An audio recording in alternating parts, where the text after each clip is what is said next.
Welcome to my lounge. This is Huma. March is the Women's History Month in the US. I'll celebrate womanhood in this month by doing vlogs on different aspects of discrimination that the women have faced and also their struggle to stop such discrimination.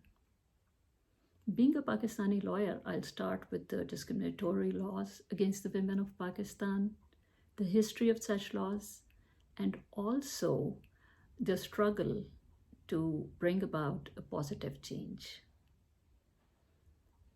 When I was born, Pakistan was a progressive country, but it had all changed before I could even enter my teens. I remember the political turmoil and also the subsequent martial law of General Ziaul-Haq. But the thing that came back to my memory during my law college days was something that my mother had said a long, long time back. She was casually talking to her friends about the 1965 elections between General Ayub Khan and Fatma Jinnah. I quote, "And then I decided to vote for General Ayub Khan because he had promulgated the Muslim Family Law Ordinance." Unquote. The Muslim Family Law Ordinance of 1961, or MFLO, as we call it. My mother is a progressive person. So I guess that she thought that this law provided some kind of safeguard to the women of Pakistan. However, in reality, this is outrightly discriminatory in nature. Imagine that an unfair and biased law came as a breath of fresh air for the women of Pakistan at a time when Pakistan was considered to be a liberal and modern country. You can easily visualize the plight of women even at that time. In July 1977, General Ziaul-Haq usurped power through military coup in the name of religion. In 1988, he and all his top brass military generals perished in a plane crash. But the era of darkness that started in 1977 has yet not ended. Rather, it has gotten worse. On the one hand, a culture of segregation developed where women were pushed to the margins. And on the other hand, financial and economic constraints required them to go out and work. This created a very tricky situation for the women. They were expected to go out and work and earn, but their income would go to their respective husbands.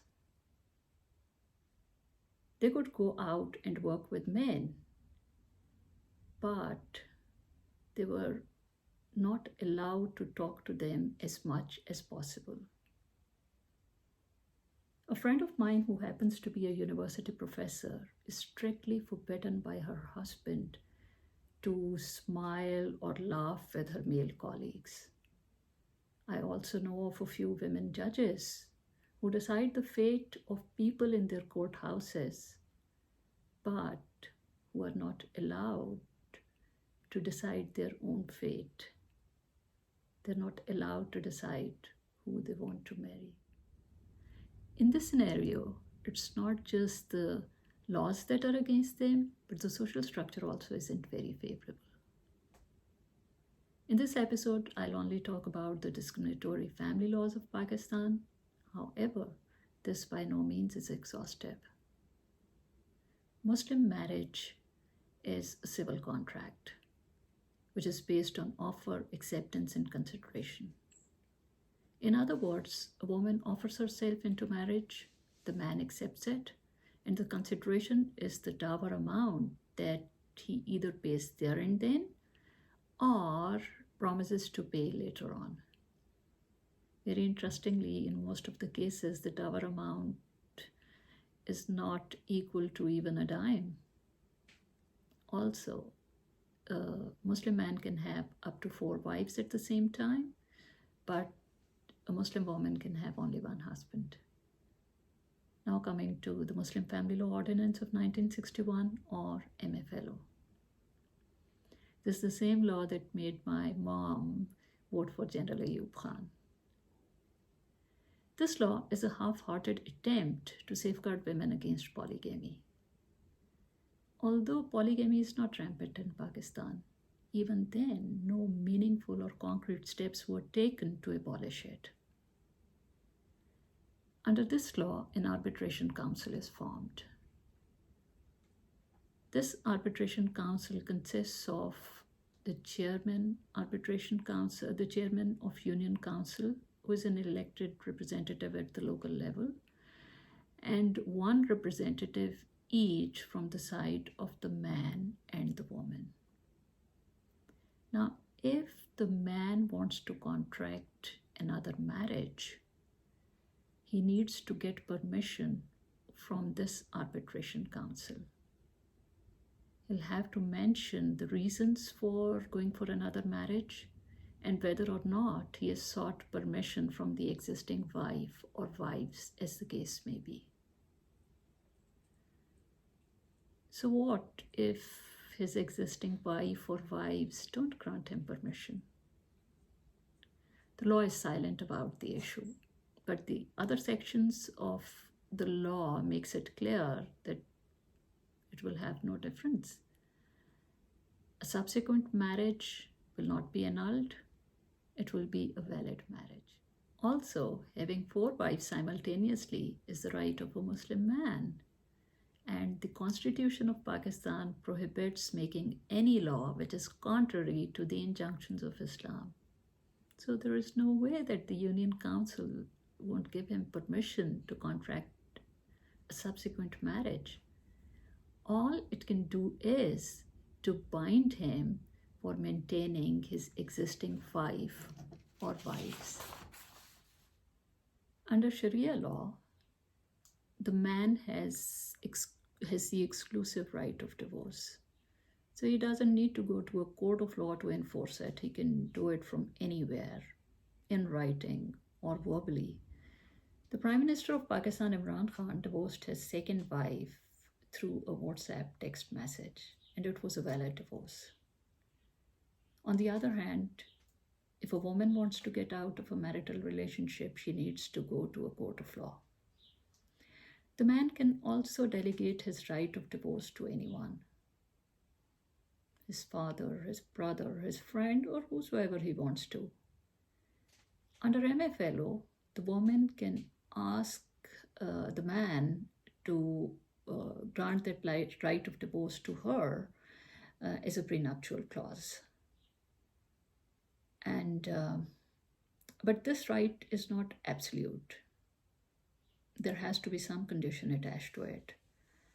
For instance, the condition could be that the wife would have a right to pronounce divorce upon her if her husband contracts another marriage, goes for bigamy. Now let's assume that this condition is fulfilled, and her husband goes for another marriage, and she wants to pronounce divorce on her. Do you think it will be easy for her? No. If you're in Pakistan, nothing is easy for you if you're a woman. When she would go to buy stamp paper for writing divorce deed, the vendor would refuse to give it to her. I know of women who had to contact lawyers just to buy a stamp paper. The easy way out of a bad relationship for a woman is to dissolve her marriage on the ground of khula. And what is khula? Khula means buying freedom from your husband. Yes, you heard it right. buying freedom from the husband. So she would go to the court and relinquish her dower amount or maintenance. Practically, she would be empty-handed when she'll get out of the relationship. If she's young, she may restart her life, even though with a lot of difficulties. But if she's not young, has inadequate education and skills, is empty-handed, she would hardly find a place to go without sacrificing her self-respect. There's a lot more detail to this subject, but I've avoided going into too many details. But Pakistani laws, family laws, need a lot of reformation and rigorous change. I have a few suggestions here that I would like to share. Polygamy must be abolished forthwith. The concept of marital property needs to be introduced, where both partners to the relationship are equal. Divorce should only be through a court of law so that an equitable distribution of marital property is ensured by the court. Alimony is granted by the court to the deserving party. Right now, there is no question of division of marital property or alimony, because these concepts are alien for the Sharia law and hence the Pakistani law. But as I said earlier, there needs to be some reformation at this stage. I'll conclude the first part of the discriminatory laws of Pakistan. In the next episode, I'll talk about Qanun-e-Shahadat order, or the law of evidence, and also the penal laws.